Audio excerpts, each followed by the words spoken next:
maligayang-maligaya po kami ngayon para kay Alex Gonzaga at kay Vice Mayor Mikey Morada dahil nagdadalang tao na si Alex.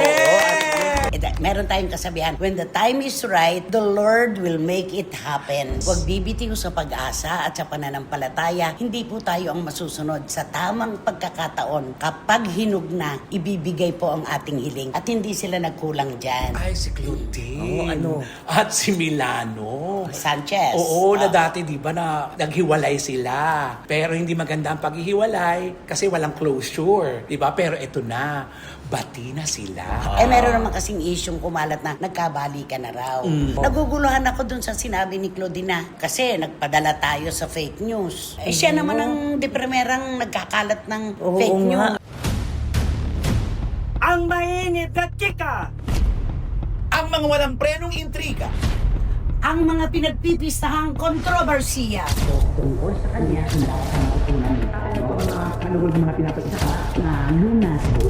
tutok na dito lang sa Showbiz Now!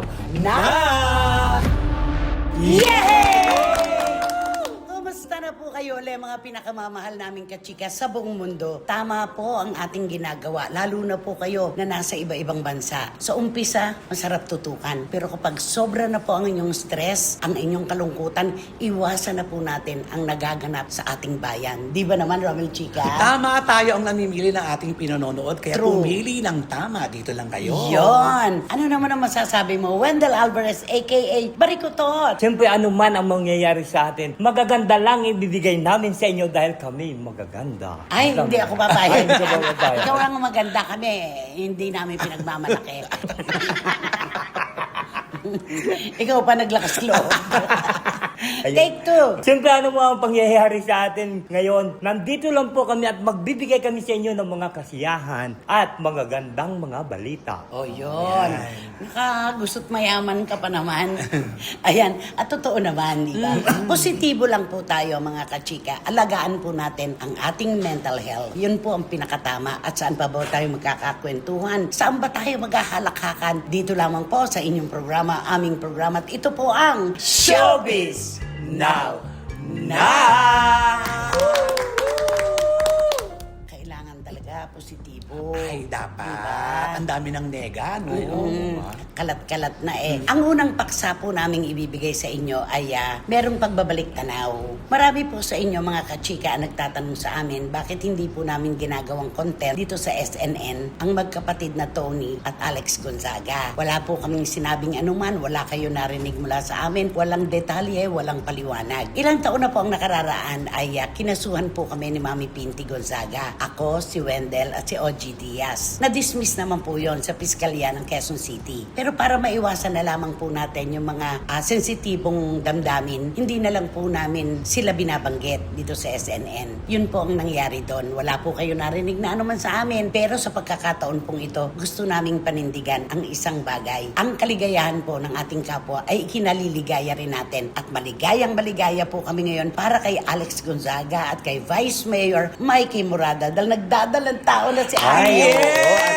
Yun naman ang ating punto doon kasi masaya tayo sa nangyayari sa kanila. Oo. Kasi nasaksihan po natin mga kachika yung unang pagkawala ng baby nila, yung pangalawa, at lalo na po yung pangatlo. Nakita po natin ang sobrang kalungkutan ng mag-asawa. At syempre naman, nakakalungkot talaga yung ganon. Sobra. 6 na taon na silang mag-asawa, 3 nawala ng bata. Sino naman ang... Oo, hindi ko Diba? namin kinatutuway. Nalulungkot po kami kaya ngayon lang po kami maghahayag dahil maganda na po ang aming ibabalita sa inyo. Oo, maganda yung balita. At saka siyempre talagang hindi nila iniwan yung talagang tuloy-tuloy at nagdarasal talaga sila sa Panginoon na dapat matuloy talaga yung pagbubuntis niya. Ang totoo, nagpaplano na sila ng IVF, di ba? Sa ibang bansa, pupunta na dapat sila dahil kasi yung 6 na taon na paghihintay, napakatagal nga Ay, naman. opo. Pero eto, nagdalang tao si Alex the natural way, di ba? Yes. Nagdadalang tao na po siya ngayon at ang nakakatuwa doon, gaya nung sinabi ni Wendell, sobra sila silang nilukob ng lungkot, antindi ng kawalan ng pag-asa. Pero kahit kailan po, hindi sila bumitiw sa pananampalataya na sa tamang panahon, ibibigay ang kanilang hiling.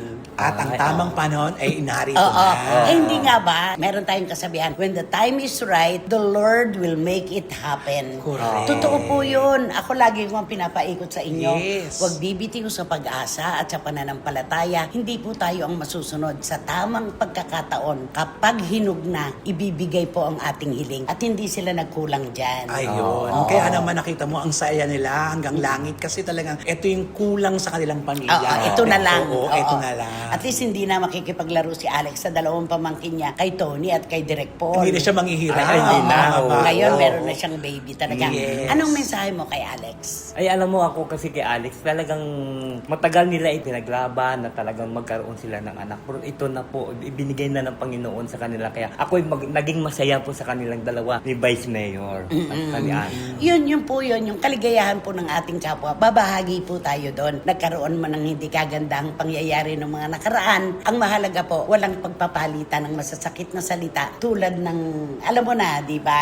Yes, Yun. kaya ito kami, kasama mo kami, nagbubunyi sa yung maligayang nararamdaman. Ang laki na ng tiyan niya. Oo, So, oo, palagay ko ilang buwan na lang, ano? Oo, at saka Magluluwal masipag pa rin siya. No? Ay, nag-ano pa rin siya, nag-live selling pa rin siya. Nakakatuwa. Yun naman talaga ay pinangako ni Alex sa kanyang sarili. Ayaw niyang may nasasayang na oras sa kanyang buhay. Kahit naman si Tony, Ay, di ba? oo. Yun. Kaya kami po, tulad ng dalangin nila ni Vice Mayor Mikey Murada, kami po ay nananalangin ng isang mapayapang pagbubuntis, maluwalhating panganganak, at iwe-welcome po natin ang kanilang anak tulad ng pag-welcome nila sa napakagandang bagay na ito sa kanilang buhay. Totoo. A baby is always a blessing. Isang malusog na bata para sa inyo.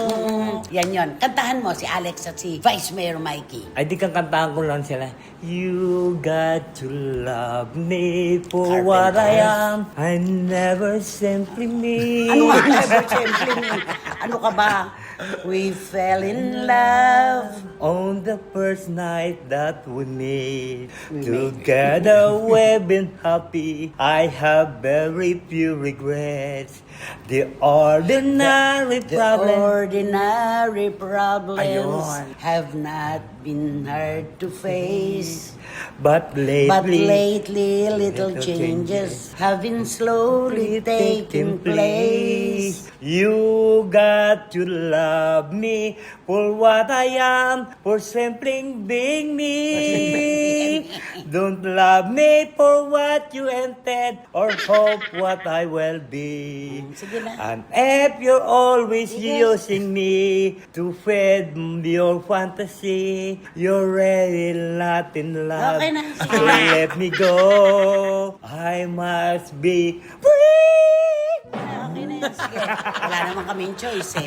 Boses mo yan, lyrics mo yan, di ba? Ikaw yan. Your life, your choice. Yes. Yun lang yun, di ba? At sa muli po mga kachika, ipinaabot po namin sa pamilya Gonzaga, lalo na po kina Alex at Vice Mayor Michael Murada, ang kaligayahan namin sa napakagandang pangyayaring ito sa kanilang buhay. At totoo po yan, kapag hinug ng panahon, may nakikinig po sa ating panalangin at ibibigay sa tamang panahon. Yun. Yun! Maraming salamat. O, ito, ikaw to. Ay, si Claudine. Oo, ano? At si Milano. Sanchez. Oo, na dati di ba na naghiwalay sila. Pero hindi maganda ang paghihiwalay kasi walang closure. Di ba? Pero ito na, bati na sila. Ay, Kasi binati ni Claudine si Milano Sanchez nung Nung kanya- kaarawan niya. Oo. At ang sabi naman ni Milano, thank you CB, at least we're now talking. And parang ganon. Oo, at least meron ng may nagpapalit-palitan na sila. Eh meron naman kasing isyong kumalat na nagkabalikan na raw. Ako naman nakausap ko ang mga kaibigan ni Milano Sanchez. Isa lang ang sinabi nila, oo, binate. Oo, nagpasalamat. Pero never again. Yun naman, di ba? Pero ang mahalaga, nag-uusap sila, nagpapalitan na sila ng Kaya lang, Ay, oo. naguguluhan ako dun sa sinabi ni Claudina. Kasi nagpadala tayo sa fake news. Ganon. Ay, may fake Anong news fake pa. may fake news pa ba? Eh, siya naman ang di primerang nagkakalat ng Oo fake nga, news. Dapat katulad sinisipan yung- nila oo. yung kanilang sarili dahil padala daw sila sa fake news. Eh sa kanya naman ang gagaling lahat. Kaya nga. At saka kung nagpadala sila sa fake news, maaari hindi pa nila talaga buo ang kanilang pagmamahalan, di ba? Mahina pa ang Mahina pa pa ang pundasyon. Totoo yun. Oo. Kaya huwag sabihin yung mga fake news, huwag sabihin na ibang tao naging dahilan ng kanilang paghiwalay. Sabihin na lang natin na hindi magkaakma talaga ang puso nila. Oo, hindi pa sila dumating talaga na kahit anong mangyari, bagyo man ang dumating, hindi sila dapat mabuwag, nabuwag sila. Oh, can you please talk to Claudine? To Miss Claudine Barreto, will you please stop? Will you please? Pwede ba? Ganun yun eh. Oo, yung Tagalog, pwede ba? Will you please stop talking about the word fake news? You know, the fake news is a very Delicate matter. delicate matter about regarding about the relationship of the man and a woman. So that's why you just Man in a woman talaga. Cannot moments. so that's why you just Tanungin mo nga siya, saan ba nanggagaling ang fake news? You know, Cloud, came from the word fake news. And regarding about your relationship Regarding na about pa. with your love, Mark. Ano to? Sino Mark? Mark Anthony. Ba't napunta tayo kay Mark? Baka idamay mo pa na mayapa ng siri ko yan. Ay, hindi. Si Mr. Sanchez. Si Milano. Si Milano. Oo. So that's why you just never mind about that. If you hear about your relationship, you just... Ano ba ibig mo sabihin? Pag marinig niyo yung relationship nila dalawa Oh. ni Mina, ano yan na lang. Tapos sasabihin yung fake news. O di sabihin mo. Oh. To Cloud, did you hear about the relationship with Milano? Wala na, nagka-X na to eh. Ano ba? Baka matawa na lang sila sa yun yan. Oh. Mabuti nga yung para... Tagalogin mo wala na lang. Oh, Ayan. usapin mo si Claudine. Claudine, pag marinig mo ang relationship yung dalawa ni Milano, kung ano man yung mga pangyari, pakinggan mo na lang dito sa kaliwa at ilabas mo na lang sa kanan para na very good tayo lahat. O tanungin mo siya, sino ba kasi nagpapaano ng fake news? Who is the one who... English na naman. Who is the one that talking about the fake news of you and Milano? Sino ba? I ask you, who is that person? O sino ba kasi? I think it's you. I thank is you. I thanks you. Ganun, oo. Hindi, sa mga kwento na nakaraang pakikipagrelasyon ni Claudine, wala talaga magtatagal eh. Unang-una, hindi maganda ang kanilang hiwalayan. Hindi pa hinog yung pundasyon. Yan, totoo yan. Kaya mabuhay pa, madaling masira. mabuwag. Oo. Yan nga mahirap kasi pagka pinipilit, no, na hindi pwede. Kasi Tsaka, hindi naman kayo soulmate na dalawa. At saka yung diba? mabilisan talaga. Oo. Dapat talaga kinikilala Mabilis mo ding na. nawawala. Mabilis ding nawawala. Yun lang yun. Yun. Yun. O kantahan mo, si Claudine at saka si Milano. Ay, di kakantaan ko siya, oh yes, I always I'm a great pretender. Title ka lang, wala na. The Platters yan. Kami ni Romy lang sasayaw dyan na. Oh, yes. I'm the great pretender. Pretending that I'm doing well. My need is such, I pretend too much. I'm lonely. I'm lonely. I'm lonely, but no one can tell. Oh, yes, I'm the great pretender. Gusto ni Tito Manny yan. Ay, magaling si Tito Tito Manny sa mga Platters. ganyang kantahan. Tumatakbo Day. lahat. Oo. Real despair. Wala na, naligaw na. Ayaw na Naligaw. nito. Ayaw na Tito Manny yan. Ayaw na nito. Sino ba ang great pretender? Ay, di sino ba? Di ang nagpe-pretend, alam mo naman. Ay, hindi nga namin alam kaya tinatanong namin sa iyo. Sino po? Hindi si ang tawag kasi nila, CB, di ba? Siya ang pretender. Si CB, ho. Ano ba mga pretension ni Claudine? Ako, ang dami. Naku, Katulad isa-isa ng? natin yun. Sa 10 sinabi, Oo, di ba? Sa atin na galing yun. Sa 10 sinabi, 15 ang mali. 15 ang mali. Pero kung ano man ang kanilang relasyon ngayon, para sa kanila na yan. Oo. Maging happy na sila kung at least meron nakakapag-usap sila. Oo, Yun ang at pinaka-importante. saka kung sila talaga magkakabalikan talaga Oo, sila. kahit Pero ano kung pa. hindi, Ay, kung hindi, talagang tama na. ayun. May BI ka ba? Dapat may BI ka. Ay, may ikikwento ako sa inyo. Oh, sige, yan. sige, go. Kaya makikinig na kami. Kasi ito, ka, di ba summer ngayon? Di ba uso ngayon ang mga awards giving body? Awards night. Ang mga ganon. Ito na. Di ba naalala nyo, may sumabog na isang kwento na sa uli ko yung trophy. Okay. Di ba? Ito na. Di siyempre pinag-usapan ng matindi yun. May isa ngayong veteran singer. Actress siya. Veteran singer. Oo, singer-actress. Singer-actress. Female, sabi niya, naisip niya, ay, sasauli ko rin tong aking awards. Kasi di ba sabi niya, hindi naman to dapat makipagsimpatiya ako doon sa aking amiga o sa kasamahan ko bilang veteran singer din. So, ito na, di siyempre tumawag siya doon sa namumuno ng nagmamaldita pa siya.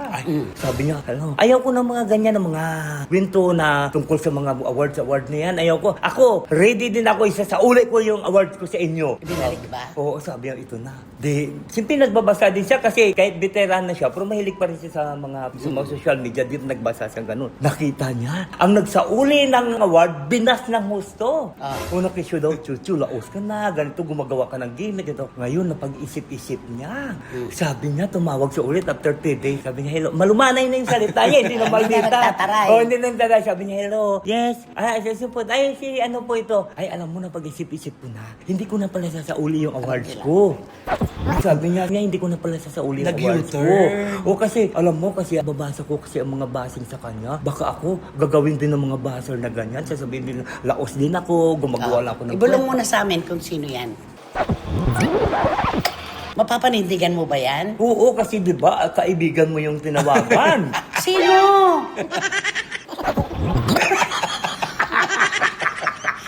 Na director.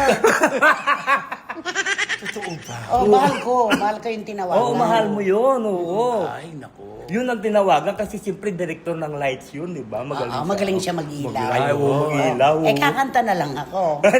Sige nga, Akin na yan. Ay, alam mo. Mamang sorbetero, anong ngalan mo? Daming ice cream, gustong gusto ko. Ayan, yan ang yung pala yun. Oo, yun. Eh, si Tito Manny Garcia at si Tita Roski, sigurado. Yung kanta na yan, talagang, nako, hindi malilimutan ng sambayan ng Pilipino yan. Iconic ang awitan nila nila. yan. Sobra. Oo. Tita Ace ng Pet Market. Aba, wating-wating ng London, kahit malayo kayo ni Miss Nugs ng Belgium. Sigurado, alam na alam nyo to, mga talagers. At dito sa Pilipinas, aba naman, Direk Franny Ay, Zamora. walang lusot. Ay, makawawala ba sa'yo tayo? Gagawin po yatang stage play ito. Tita Nene Olanday, pagpatuloy niyo po ang inyong pagpapagaling. Jamie Dacia, Eddie Letada, Randy Balaguer. Dan Clavesillas, at si Dims Ignacio nasa Vietnam. Ay, wow. Ano na lang siya, Iba palawer-lawer. din. Caring, di ba? Ayan. Ako, maraming salamat sa inyong suporta. Sino ba kasi yan? Sino ba yan? Sino nga ba yan? Sino ba yan? Ako itong pag-uusapan natin, ito siyang talagang magaling siya umarte, mapatawa man o sa drama, magaling talaga Comedy. siya. O Comedy. comedy at drama, magaling siya. Pero alam mo, maraming natutuwa din sa kanya, pero marami din nadidismaya sa kanya. Okay, bakit?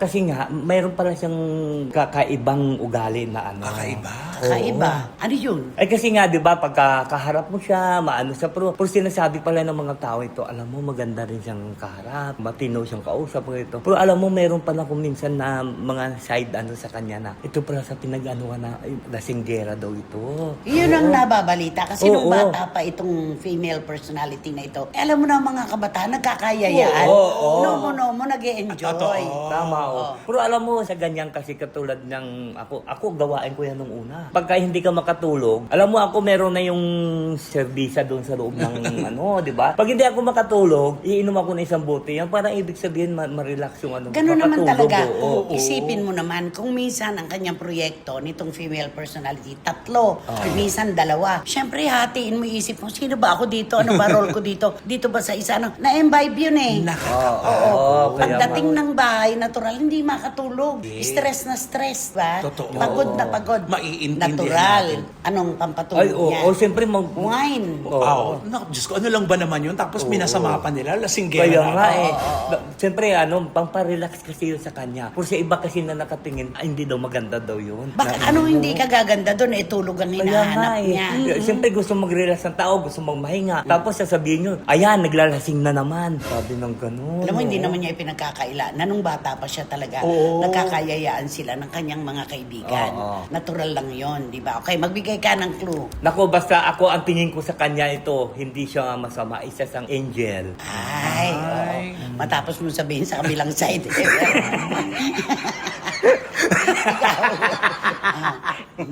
Basta, itong babaeng to, mabait ito, hindi siya mapangani. Yun ang aking Ay, Kasi wala kang maisip na kapilihan. Wala, nahihirapan ako. Kapangalan. Kapangalan. Ay, Ang daming kapangalan. oo, Valenciano. hindi siya si Valenciano. Hindi rin siya si Jones. Oo, yan. Ay, oo. Diba? Pero bago nyo po damputin ang mga pinagbibigay naming clue na tumpok-tumpok at talaga naman 2-5 na lang para hindi nyo pa siya mahulaan. Gusto ko po munang magpasalamat syempre sa aking best friend, Tita RC Hernandez ng Twin Princess Gems sa Shopsville, Green Hills. At syempre po, meron silang branch sa Marriott Hotel sa Manila. Magagandang alahas, brilyong-brilyo na kayang-kaya po ng inyong bulsa. At magandang Investment. Tita RC Hernandez, maraming salamat. Thank you, thank you. Okay, siguro naman may nadampot na sila doon. Ay, ano? oo. Napakadali nga ng ating BA ngayon. Sobra. Tsaka pagtatanggol ito sa mga naninira sa kanya. Oo, ay nito yan. Diyos ko, makita nyo lang uminom, lasinggera na. Kaya nga siyempre gusto naman tao maging ano siya, di ba? Makatulog, Unwind, di ba? makapagpahinga. Oo. Hindi na unwind yun. Matutulog na siya. Ma-relax. Ay, nako, sigurado po wala nang mauupo sa inyo ngayon sa row 4. Nakatabi ang mabahong basuran at walang. Electric fan. At, Ron Air Circulator. kaya naman. Mag-subscribe na po kayo, mag-like, mag-share. At pakisama na rin po ang Romel Chica Vlogs ko. Maraming salamat po. Doon sa isang vlog mo, gutom na gutom ka, ano? Sobra. Napanood ko eh. Ang dami kong kinain, di ba? Sa ano? Comic? Comic-Con. Comic-Con. Maganda yung lugar, ah. Oo, andyan yan sa ano, di ba? Malapit lang sa amin. Yes, Sa pwede na. Valenzuela. At ikaw naman. Siyempre wala kayong dapat gagawin kundi hit yun lang ang bell na ito para magkaroon kayo ng notification, makatanggap kayo ng mga bagong upload na videos na SNN. At ang palagi ko pinapaalala sa inyo na please, don't skip at supportahan nyo aming Showbiz Now na official. Ito yung aming TikTok. At paulit-ulit po mga kachika, mga kapatid, lalong-lalo na po sa iba-ibang bansa. Sobrang salamat po sa inyong suporta at pagmamahal. At ang lagi po naming sinasabi, yung oras na dapat ay inyo na dahil kailangan nyo talaga, ibinibigay nyo pa po sa amin. Sobrang salamat po. Kaya naman, maraming salamat Romel at Wendell. Ganun-ganun ka pa. Ulitin ko, kaya naman Romel at Wendell. Bursa pa, ba't ka gumaganon? Parang yung aso sa taxi. Ay, ganon. Wendell? Hanggang sa susunod na sultada po ng inyong programa at aming programa, ito po ang Showbiz Now na! Thank you. Oh, yeah. Sa kanya din ba yung matayog ang lipad ng sarap? Kola ni Pep. Naman ba dyan? Ang mainit na chika! Ang mga walang prenong intriga. Ang mga pinagpipistahang kontrobersiya. Tungkol sa kanya, mga pinapagsaha na lunas. Tutok na! Dito lang sa Showbiz Now na!